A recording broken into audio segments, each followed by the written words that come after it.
屋企有一個老公咧，可以試下我咁樣整個金酸湯魚，非常好味，我兩個老闆娘都搶住食。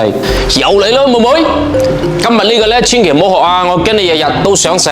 嚟，我睇下大家知唔知呢種叫咩魚先？如果冇人知嘅咧，一陣我喺評論區話俾大家知。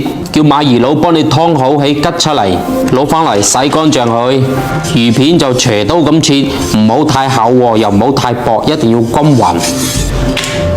俾咗大羹鹽落去，攪勻佢，可以使魚肉結實，食起嚟 Q 彈爽滑。我哋要攪到佢起膠，再沖水洗乾淨。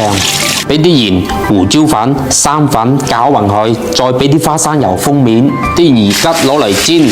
拍視頻唔容易，俾個愛心支持下你，唔該晒大家。煎到金黃色，加2塊薑片，再倒入滾水。